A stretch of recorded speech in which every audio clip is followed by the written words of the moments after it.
जय हिंद दोस्तों। चलिए दोस्तों बात करते हैं इस एक और क्वेश्चन के बारे में।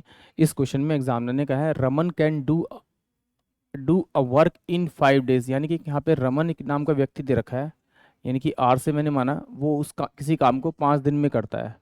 फिर कहा Jatin can do the same work in 7 days, Jatin जो है उसी काम को 7 दिन में करता है, ये गिवन दे रखा है। And Sachin can do the same work in 9 days, और जो सचिन जो है वो उसी काम को जो करता है वो कितने दिन में करता है आपका 9 डेज में, ये मुझे गिवन दे रखा है। फिर उसने कहा they can do the work together and they are paid ₹2860, then what is the share of Raman. यानी कि एग्जामिनर ने क्या कहा, वो तीनों मिलके किसी काम को खत्म करते हैं और उस काम को जब खत्म करते हैं तो उसके बदले उसे ₹2860 मिलते हैं। तो वो पूछ रहा है कि रमन को कितना अमाउंट मिला है। तो पहली बात तो ये पता होना चाहिए कि अमाउंट कैसे बढ़ता है। अमाउंट हमेशा वर्किंग रेशियो में बढ़ता है, तो इनकी वर्किंग रेशियो पता होनी चाहिए कि किसने कितना काम किया, जिसने जितना काम किया उसके अकॉर्डिंग उसको अमाउंट मिलता है। तो देखिए यहाँ पर ये टाइम दे रखा था, अगर मैं इन सब का एलसीएम लूँ तो मेरे पास में 5 इंटू में 7 इंटू में 9 आएगा। मैं डिवाइड नहीं करूँगा क्योंकि मुझे बाद में डिवाइड करके मुझे वर्क रेशियो निकालना है, क्योंकि टोटल वर्क मेरे पास ही आ गया, एलसीएम निकालने का तो टोटल वर्क आ गया। अब इस टोटल वर्क को मैं इससे डिवाइड करूंगा। रमन इस पूरे काम को 5 दिन में करता था, अगर इसे 5 से डिवाइड करूंगा तो मेरे पास कितना आएगा 963। जो 63 यूनिट काम करता है वो कौन करता है, आपका रमन करता है। अब ये टोटल वर्क है जतिन पूरा काम करने में कितना दिन लेता है, 7 दिन लेता है। 7 से डिवाइड करूंगा तो ये जो जतिन है वो 45 डेज में इस पूरे काम कंप्लीट करेगा। सचिन जो है पूरा काम करने में 9 डेज लेता है, तो 9 से डिवाइड करूंगा 35 यूनिट वर्क कौन करेगा, आपका सचिन करेगा।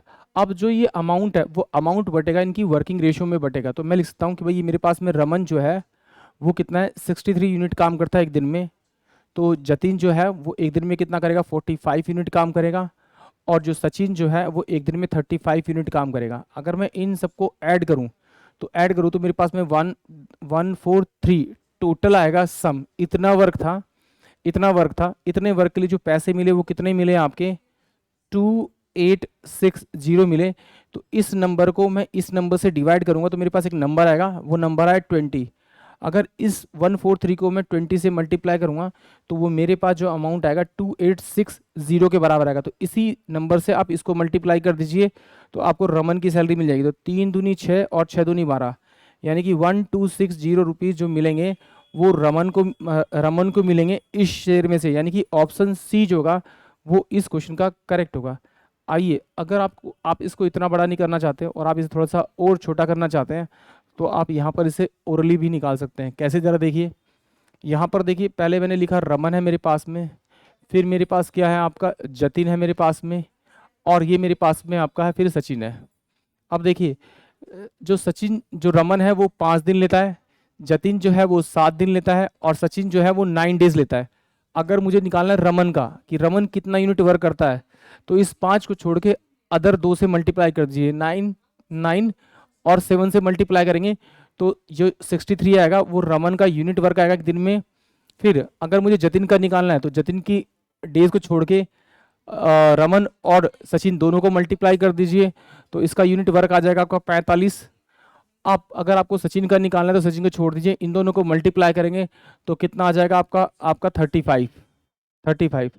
इन सबको ऐड करेंगे तो 143 टोटल यूनिट वर्क आ जाएगा। इतना काम किया उसके लिए पैसे कितने मिले 2860।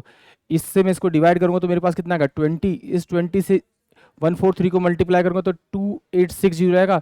तो जिससे से मल्टीप्लाई करो उसी से आप रमन की एफिशिएंसी को मल्टीप्लाई कर दीजिए तो ये कितना होगा 3 दूनी 6 और 6 दूनी 12, यानी कि 1260 रुपीज़ जो मिलेंगे वो किसको मिलेंगे, आपके रमन को मिलेंगे।